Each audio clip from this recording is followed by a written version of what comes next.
With every race that passes, Ferrari is getting closer and closer to that #1 spot in the Constructors' Championship.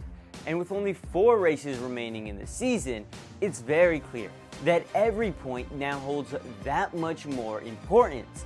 And if we take a look at the 2 most recent races in this North American stint, it's obvious which team holds the most momentum going forward. It's Ferrari. And while they may not have a guy who's competing in the Drivers' Championship right now, that doesn't take away from the fact that these Italians have had a very successful 2024 campaign. Both drivers are having career years and are winning more races than ever before. And it's not like Ferrari has a Bottas and Hamilton situation going on, where one is clearly the Robin to the other's Batman. Things are a bit more fair over there at Ferrari. And I know that Leclerc is the team's #1 guy, and that's why he'll be with them for 2025 and beyond, while Sainz will be stuck racing for Williams next season. I get that, but still, when it comes to pure racing, it's very close, especially in 2024, where I think it's hard to say who's been the better driver this season, with both racers having multiple wins and excelling on different tracks. I think it's fair to say that no one saw Ferrari's dominant run out of this most recent break coming.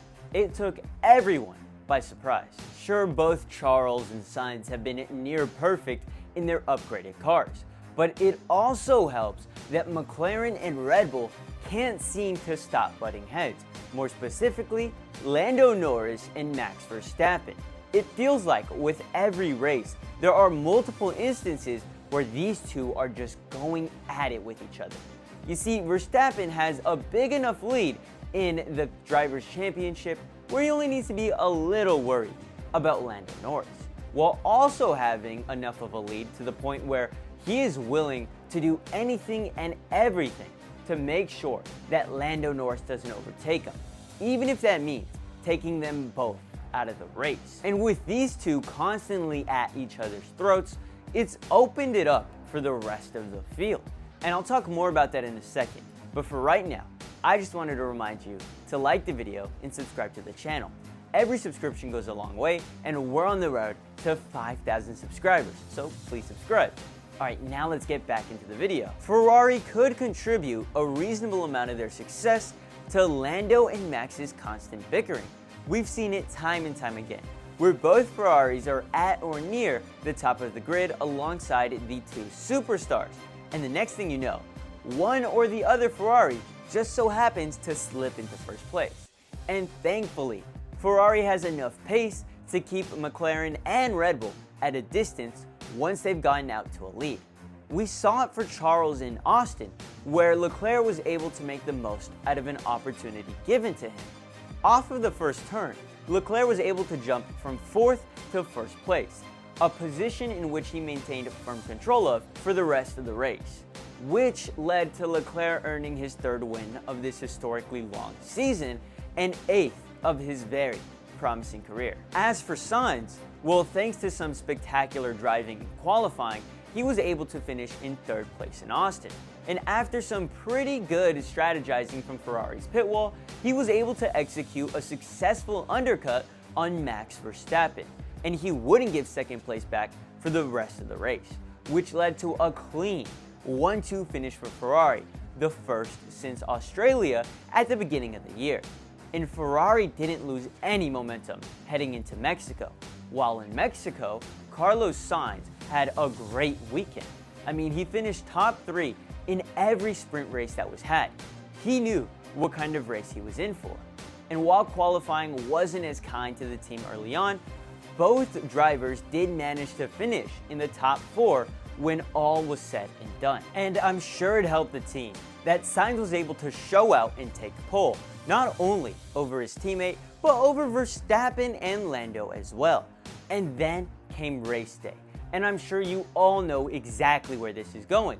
The first turn was extremely crucial, and while Sainz did give up first place to Max Verstappen early on, he didn't quit. Thankfully, there was a safety car, nobody was hurt, and Verstappen wasn't able to pull away in a manner in which he would have liked to do so. and after the safety car was gone, Carlos Sainz was coming for Verstappen's neck, like a lion waiting to pounce.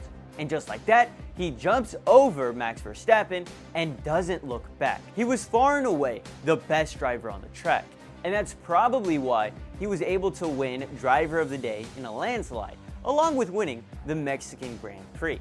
Who could have seen it coming? Another Spaniard conquering Mexico.